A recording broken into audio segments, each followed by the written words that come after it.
welcome everybody to another very exciting episode from the ISC Entertainment Network. My name is Anannya, and I am welcoming you all to another very exciting episode of our series, Know Your Politicians. You know, typically we see all these figures on television or in the news talking about latest policy, talking about current affairs, but here at ISC Network, we want our audiences to get to know them a little bit on a personal level. So we have a very special guest joining us today, Ward 5 Councillor George Chahal. Thank you so much for coming on board and giving our audiences a chance to know you a little bit more on a personal level.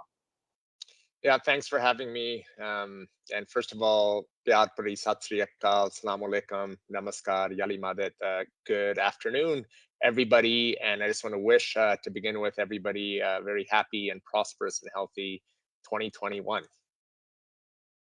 Thank you so much. I'm sure our audiences are very excited for all the chit chat we have to do with you here, Councillor Chahal. Let's start a little bit with your backstory. You know, we've obviously, you know, you were elected in 2017, and it's been a great journey so far. But tell us a little bit more about what happened before that, and how did you venture into this whole field of politics?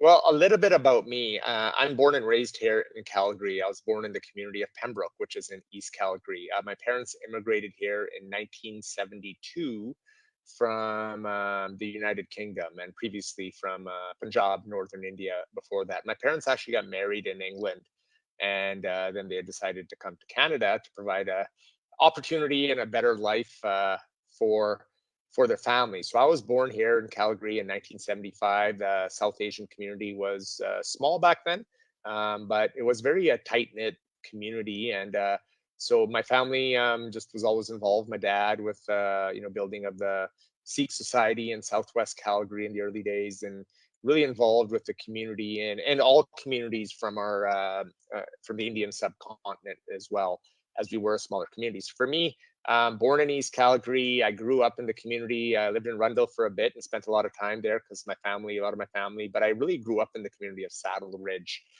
Lived there for over 20 years, got bused to school. A lot of people don't know that I spent 12 years of my life in a yellow school bus, getting school to different, you know, sent to different parts of the city, mostly in Renfrew, Crescent Heights area.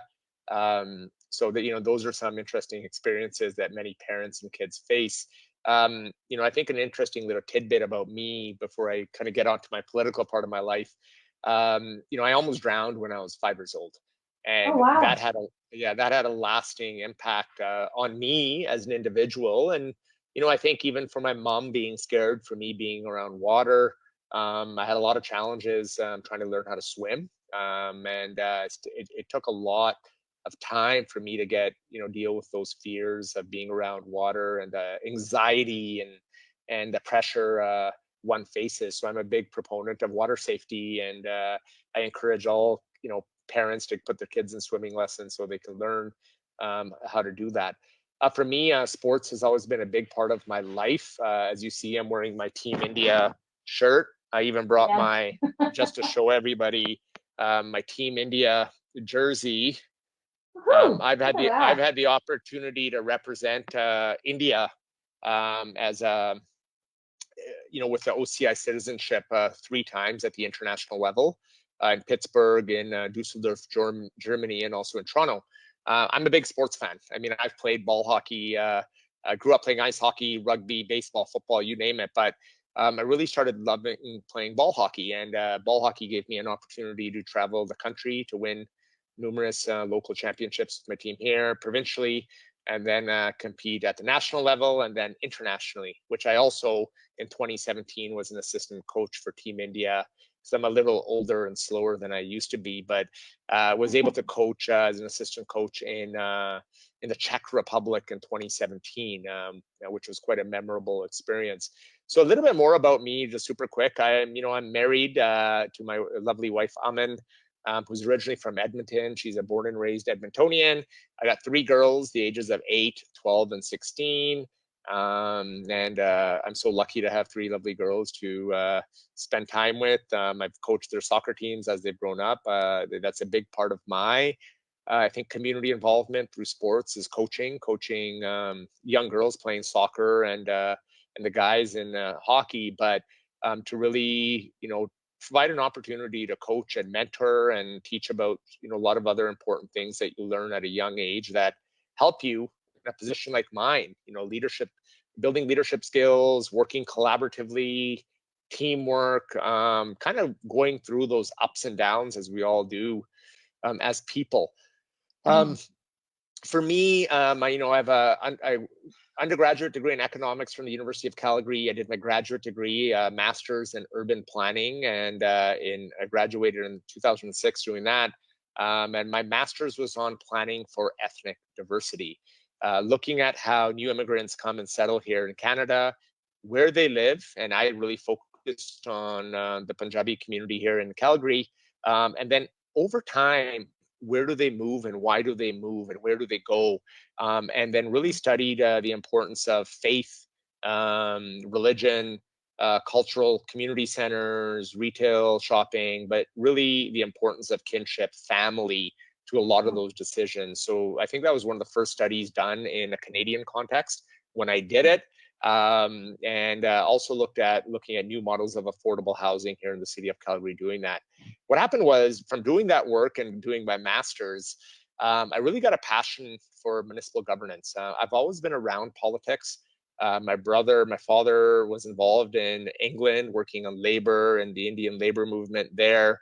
And shout out to all those Indian farmers who are standing up for their rights there, because it's important to advocate and stand up for what you believe is important for you in a peaceful manner. And that's really important in our democracies. But, from those experiences of my dad in England and then coming here and getting involved in the Liberal Party of Canada, he ran twice provincially here in Alberta, where you had no chance to win in the 1970s, provincially.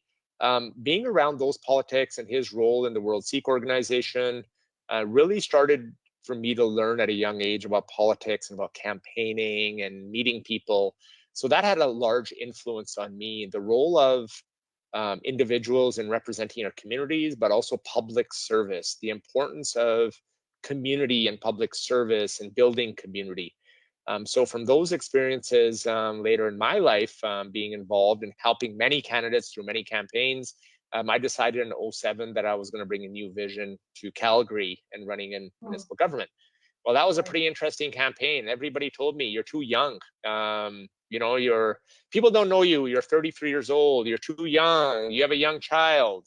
You have so much to learn. Wait your turn. Nobody's going to like these ideas. Well, what happened was we defeated an incumbent who in the previous election actually defeated Mayor Nenshi in an Ward 3 election. That same person ran again, and the person who came second to her was Councillor Jim Stevenson. So when I ran in 2007, it was Jim Stevenson, the previous councillor, Helen LaRock, and myself. Well, we defeated the previous councillor, which doesn't happen a lot in Calgary. But in that election, I lost by 33 votes. I got over 50. I got 5,419 votes. It really showed that for me, I learned a lot about myself, but what I also learned about, if you work hard, you present good ideas and a vision and a plan, and you provide hope and opportunity to people, that they resonate with that. That's important to them because they want their lives to be better.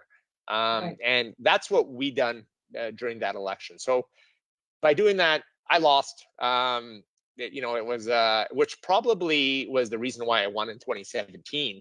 From everything I've learned, but that gave me an opportunity to really think back on what I could have done better as an individual, how I could be a better leader for our community, and what are issues really important for me. Spending more time with my family. I ended up having another child, my second daughter, about a year afterwards.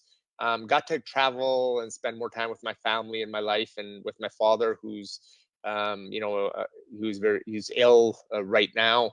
But I got to spend a lot of years, I think, with my kids, and that I didn't realize that, later in this role, how much time it takes away from you. Got to travel the world, got to go to India and other places many times, got to play hockey and some of those experiences of great friendships I made and being able to compete playing hockey. I took a hockey ball in the eye in 2010. I almost lost my left eye. I still have a bit of a impairment with vision, a slight impairment, nothing that holds me back from achieving, all my, goals and dreams that I have though. Yeah. So, through those ups and downs in life, you come to a place, and where I came to in 2017 thinking, at this time in my life, I think I have something to give to the community, to serve the public. If I don't do this now, life's going to take over. My kids are going to get older. The work I was doing as an entrepreneur and in business, that's going to take over. And I may not have that same drive and energy 5 or 10 years from now, but I have it now. And I have that passion and fire in me to represent our community, which I believe at that time that we were underserved. We have not enough representation to advocate for new immigrants in our city and in Northeast Calgary, which is the part of the city I represent. Bringing those ideas and those concerns to city council, to other orders of government, standing up for the rights and fighting for those values that are very important for me and my residents. So I decided to run in 2017. I had 5 other Punjabi candidates run, and another member, a couple of candidates run. So there's 6 of us in the campaign. And once again, worked hard, knocked on more doors, learned from my last experience, and was successful by winning by over 3,000 votes. And so, wow, and since that's a big margin, right? From 33 votes to 3,000. So fantastic. Yeah. So how the threes weren't nice to me in 07, they came out beautifully in 2017, and it's quite an honor and privilege to represent, being the first Punjabi Sikh councillor. Councillor Gondek was also elected at the same time. But as a first Punjabi Sikh male councillor to be elected, I mean, it's an honor and privilege to be able to do that. In the communities where I was born and raised and ran a business and raised a family, a community that I'm deeply ingrained in and a part of, that I better than the back of my hand. And so it's been a fast 3 years of being in that role. I think we've got a lot of great things done being in that role, from bringing a strategy on multilingual engagement and communications to infrastructure projects, to the first turf field in Northeast Calgary when we have 78 in the city, and so many other things. So it's been a really exciting time over the last few years, but a very challenging year this year. Yes, you bet. Thank you so much for sharing that, Councillor Chahal. I think it's such an incredible story. But before I proceed, please accept our best wishes for your father. We wish him a very, very speedy recovery. As you said, it has been definitely a very tough year, especially for the Northeast Quadrant, where there have been several reports of increased cases of COVID, and it has been very controversial. But one thing, in the story that you shared, I picked up that even though you were born and raised in Calgary, you are a huge advocate for new immigrants, especially in the South Asian community. So I think that is incredible, because while you could have easily been, while being born and bred in Calgary, you could have developed other interests. You could have, gone in a different direction. But here you are, understanding the issues that new immigrants face, and obviously being a proponent of immigrants, because they do bring a lot of opportunity, especially to a province like Alberta. Like myself, I was an immigrant from India. I studied in Ontario, but for my first professional job, I moved to Calgary, Alberta. And even though I'm not there right now, but in the last 8 years that I was there, there's tremendous potential. And like you said, the Northeast is flourishing. It's economically very, very vibrant and culturally very diverse, not only with the South Asian community, but a ton of other communities that feel a little bit more comfortable, I feel, in that quadrant because of the number of immigrants that are there, right? So in your opinion, tell us, or in your view, what kind of drove you in that direction that, okay, I'm born and bred Albertan, but I really want to kind of help these new people coming in so that they love my province a little bit more, they feel comfortable in my province a little bit more, they feel supported? Well, I mean, this is extremely an important question, and 2/3 of my ward, being Mm-hmm. 66%, English and French is not their first language. Yeah. And if you look at the city as a whole, that's about 33%. As our city grows, it's estimated that in 2036, it's going to be about 50-50 citywide. So that's the Wow. importance of immigration and migration to our city. For me, my story of being, born here, but my parents' story is no different than yours or maybe anybody else's. They came here. The first thing they did was they didn't know a lot of people. They didn't have any money. They lived with family members in a bedroom. I think they Mm-hmm. didn't have a house. They lived in a bedroom, not even a basement suite. It was a bedroom. Yeah. And they were able to save and grow and work. So we lived in this big communal family, Mm-hmm. pretty vibrant and exciting family kind of makeup. And then over time they saved, and like we all do, work hard, we save and send money back home to help Yes, relatives and exactly. Yeah. marriages of family members, and helping them trying to get here, and so that. But the one thing was these, my parents' experience, my mom and my dad, that when somebody new came, they did the same for somebody else.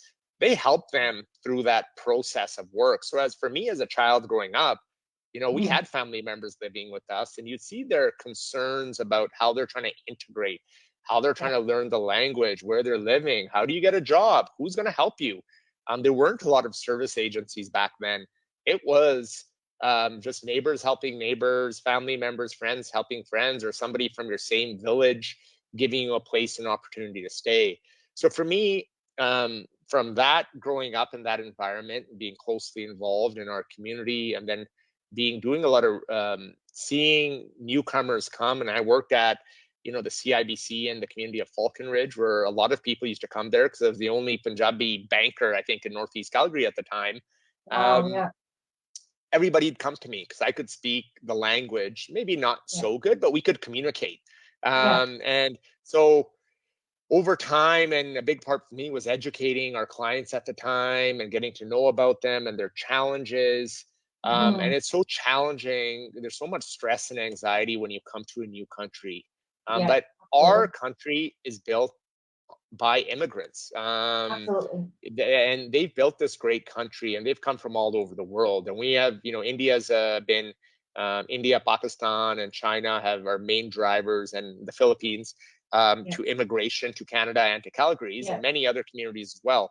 So for me, I understand the plight from my own experiences and family Mm-hmm. members who have gone through those difficulties to come Mm-hmm. here, and the challenges and how they've been taken advantage for, maybe in trying to get here, and understanding those as well, and understanding the plight of students who are here now and the challenges they face as they've come to school, whether they're treated, how they're treated by employers, or in some ways sometimes even mistreated, when it comes to Absolutely. employment and those Yeah. challenges. And we need to advocate for them because they're the future of our city and our country, and help them move forward, and Mm-hmm. as well.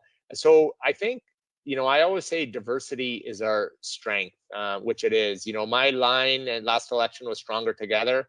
Right. Ekta vichi bal hai. As a community, we do need to come together. We do need to be united to advocate for our needs. Mm-hmm. Being a member of the community, I represent everybody in my ward, all Calgarians. But for me, as I seen the plight of my parents, I know the future growth of our city is based on immigration. My part of the city, Northeast Calgary, Ward 5, it's the fastest growing ward in the Yeah. city. There's Yeah. more challenges that comes with growth from infrastructure investment and all that, but also helping people come here and integrate, and giving them an opportunity to find work and finding ways to get their credentials recognized, and then helping them Mm-hmm. be the ones who can continue on raising a family, and being a part Yeah. of our local society. So I've just, for me, that's extremely important. And if you look at a lot of the comments I've made over the last number of years when it comes to the Mm-hmm. Bill 21 in Quebec, when they said if you wear a hijab or a turban, because of these articles of faith, you will not be allowed to work in the public sector, making people from our communities second-class citizens, completely wrong. Absolutely. You know, Yeah. I've stood up and advocated against that bill and brought a motion forward against that. And then more recently, fighting for, you know, government officials who are stigmatizing people in Northeast Calgary because they're working on the front lines, working in grocery stores, driving a bus or Right. driving a taxi, working at the airport, you know, working Yeah. in so many jobs in the trucking industry, but then saying that you guys are the problems where COVID cases are increasing. Well, we need to do a better job when it comes to getting the messaging out and supporting those people, because they have no choice to work. They got to go to work. You know, they can't sit at home on their Absolutely. laptop and through a Zoom meeting to be able to Yeah. do that, right? That's such an interesting point that you bring up, because that was one of the biggest backlash that, you know, the current governing party of Alberta faced. And it was so ridiculous to even hear those comments, because how can you blame a quadrant that is predominantly in the front line? Obviously they are going to be exposed to more COVID, because like you said, they are serving you coffee. They're the ones who are stocking up inventory at the Walmarts and the grocery stores. So if anything, instead of making blind comments on a certain quadrant, you need to kind of back it up with information as to why that's happening, right? So because making these sweeping allegations or these sweeping comments just creates a really wrong perception of a community that is actually working hard compared to some of the other communities where there aren't as many number of frontline people, whether nurses, hospital workers, like you said, truck drivers and such. So I guess leading on from that, you did hold, you know, coming into a position of leader. So talking about leadership, some leaders definitely broke protocol, and instead of, you know, staying home like the rest of us, you know, took advantage of their position or however you want to put it, and they still decided to travel. You did make some strong comments about it. Would you like to share that I guess your opinions on that? Yeah, definitely. And I think it's important. I just want to touch on one thing with the COVID issue as well. Is we work on the front lines in the, you know, nursing homes as well, which we've seen a large number of cases, but we live in extended families. I mean, we have kids who go to school, we have parents who work, in many cases, two jobs, and we have grandparents at home. And we live in denser communities. And so that's an important factor that comes to play. But this travel issue that came up, the government of Alberta had said that no essential travel. I mean, don't travel unless it's an emergency that you have to travel. So this is a very clear directive provided by the government of Alberta to Albertans. You know, and then when you're in a position of privilege and you're, you know, it's great. We all have family traditions. I mean, I want to spend time with my family. I want to travel to somewhere maybe warm. You know, I had plans last year. I'd gone on a trade mission to India.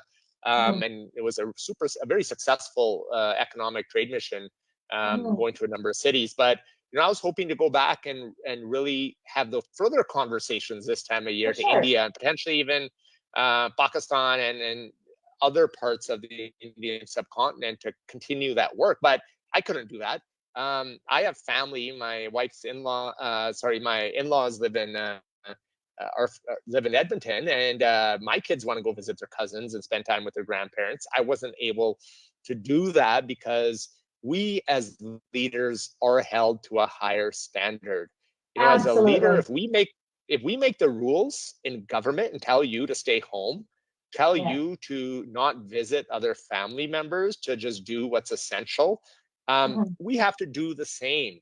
And when we have had such a fast increase of COVID cases over the month of November into December, and then getting into the holiday season, and we kept saying, don't gather over Christmas, don't do these large family gatherings in Christmas and New Year's, but then go to places such as United Kingdom with the new COVID variant, which is a big concern. Remember, people going there, people going to the US, to Vegas or to Phoenix or to Hawaii, where the protocols there aren't as stringent, you know, was a concern for me. And I think that all elected officials, we make the rules, we need to follow the rules. And I stayed at home. I followed the rules just like the majority of us did. No, you bet. And which is a great, obviously within the South Asian community, to see a leader lead by example. You know, you are very much part of the Northeast community, so you know other leaders can do whatever. But if you are representative of Ward 5, your constituents need to kind of see that, okay, I am your leader and I'm staying put. I'm not even going to Edmonton. We're staying in this house. So that's definitely commendable. I guess moving into the hot topic right now of vaccination. What are your thoughts on when can Calgary residents, say residents of Ward 5, can expect to get vaccinated, and when do you think approximately, or in your opinion, when can things somewhat look to go back to normal? Well, this is a challenging conversation, and I've been just so focused on everything that's been happening in our community. I mean, we had a devastating hailstorm in June, which is I've spent a lot of the year working on, did a lot of damage, and then the COVID challenge. You know, I think we're all hoping for a vaccine, and it was really good news when Pfizer and Moderna and some of these other companies announced. And I'm just very thankful that our government of Canada, you know, Prime Minister Trudeau, took early on, made sure that we bought enough vaccines for every Canadian who wants to get vaccinated. It is a difficult process to, you know, one is the announcement, so we all get excited, but we have to understand, you know, how quickly, once they're approved, how quickly can we build those, make those vaccines across the world, because they're going to many countries. You know, as far as I'm aware, that our government bought a lot of vaccines from those reliable companies early on. Pfizer is a very big company, a big drug manufacturer, and Moderna as well, but made sure that the vaccines are safe and they're effective. I mean, there's a lot of vaccine providers out there that aren't as effective and safe. So getting the vaccines that are actually going to work for us. And I'm encouraged with, we've been told by September, every Canadian who wants to get vaccinated will be vaccinated. And I think that's very good news. It will take some time because we are getting vaccines in batches. So every month we're getting some. And as Pfizer and Moderna ramp up the production, we will get more. And we've been criticized internationally for buying too many vaccines, that we're not letting others get vaccines. But you know what? Our job is to make sure that Canadians are going to be safe, and our government's job is to make sure that we have enough for everybody. And the rollout is going to be challenging. It's a huge vaccination process, but you know, I've heard from provincial health authorities that they vaccinate hundreds of thousands of Albertans every year with the flu vaccine, that they do have a plan moving forward to ramp up as well. Will there be challenges? Yes, there will. Could there be a delay because they are coming from Germany or the US, or and they have to be transported? Yeah, there could be. I mean, that's could happen. But the important thing is we have light at the end of the tunnel. And I'm hoping that, you know, as cases now over the next, if we can be really good at the most important thing, we talk about washing our hands, maintaining social distancing. And, you know, that's very, very important right now. Wash your hands, maintain social distancing, wear a mask if you're in close quarters with other people, and preventing the spread from that manner. If we continue to do that, as more and more people get vaccinated, our lives will slowly start to return to normal. We're all tired. We're all fatigued. You know, we're almost at the home stretch, right? We're almost there, but we just have to keep at it. So I am encouraged and excited that it's coming forward, and I know everybody is. But one thing, people are concerned. Some people who don't want to get a vaccine, they're saying all these conspiracy theories out there. Look, this has been studied by some of the smartest people in our country and around the world, some of the smartest doctors. I have faith in them. You know, if my doctor tells me I'm sick, I need to take this medication, I'm going to listen. I'm not a doctor. I'm going to listen to them. And Public Health Canada has looked at it, and they know there are some risks from allergic reactions with a small amount of the population. But we need to really go with the advice of health professionals, our doctors, the Public Health Canada, and move forward with their recommendations, because more and more as the vaccine comes out get vaccinated, life comes to normal much quicker, because we need to have that Yeah. herd immunity as a community. No, thank you very much for sharing that. I'm sure it's very reassuring to all the residents of not only Ward 5, but all our viewers as well, that the government is working in the right direction. And I'm sure as everything else, there is a process to get the right, safe and vaccinations to the people, and obviously so that they are delivered correctly as well. I guess we're just drawing towards the end of our discussion with you, Councillor Chahal. One thing I did want to kind of briefly touch upon is that the city recently moved a motion to reduce about $20 million from the police budget and reassign it to other sections such as mental health services. Now, obviously, going by what all of us have endured in the year 2020, a part of it might seem like a good thing to do because, frankly, more than getting COVID itself, the entire lockdown, the restrictions have probably created more havoc than the disease itself. So what are your thoughts on this decision? Do you think it's a step in the right direction? Do you oppose it?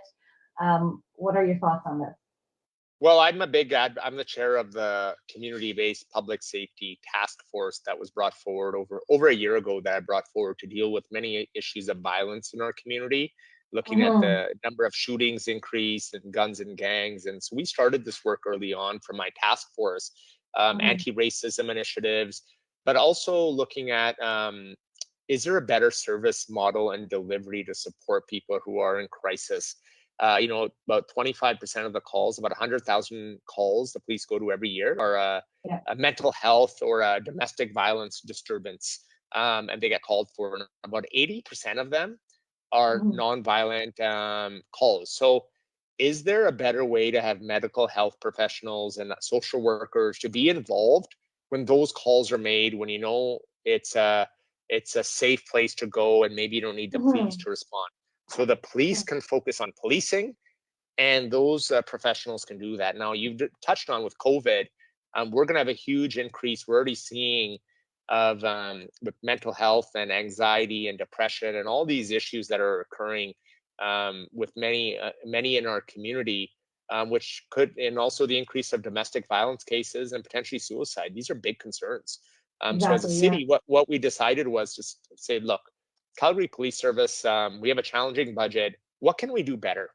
And it's quite encouraging that our police chief and the police commission, which I'm also now a member of, said that we have some money we'd like to put forward to start looking at what the future looks like and how do we transform this community-based policing model and the role of police and role of medical health professionals and helping deal with those individuals who need medical health supports. So we've done that. We as a city also provided $8 million right away to start that process. The police service has also provided $10 million that for this next year and for the year after to put money aside to put there. I'm very encouraged also by with that work, and I've been very supportive of that because I'm, as chair and head of the task force, we've been talking about these ideas. It was great to also hear we had a Minister Bill Blair from the federal government of Canada come to our meeting recently and talk about the work of our task force. But most recently, the federal government announced that they're going to give Canadian municipalities more money. And for Calgary, that's a lot of money to help support community organizations who are facing a lot of these challenges and prevention programs to help support them. So with everything we're doing from a city, from the police service and their transition, and now this new support from the federal government, I think is going to be a real big benefit to Calgarians moving forward. And I'm happy to be a part of that conversation. I mean, when it comes to policing, though, a lot of this conversation came about, well, this is about taking money away from the police or defunding the police, and we shouldn't do that. But the police service and the police commission are saying, we need to do this to provide better service to our community. They're the ones who work closely with us at the city to create this new framework. And I think it's a model of excellence and a leading example throughout Canada and bringing this forward. So I think it's a real good step in the right direction. That's excellent to hear, because for any Canadian, it's important to feel safe where they're living, but also having that satisfaction that there are resources available, especially when the years have been so challenging, not only from a policing aspect, but like you said, having access to medical professionals, having access to experts who can help them in this current situation of the crisis. So thank you so much once again, Councillor Chahal, for joining us. Just before we end, we'd love to hear from you. You know, you are a government official of South Asian origin. A lot, like I said before, a lot of residents, not only in Ward 5, but all over the city, look up to you and obviously take inspiration from you in your, and believe in your leadership and obviously all the exciting new strides you're making in your role. So what would you like to tell our viewers? Could you give them some last thoughts that we can part with? Yeah, and first of all, thank you for having me. This has been a great conversation, and I think really important topics of conversation. I think the message would be that it's been a challenging year for all of us. We've had economic impacts, we've had family impacts. We're all going through it, and that we just have to stay focused and get through this together.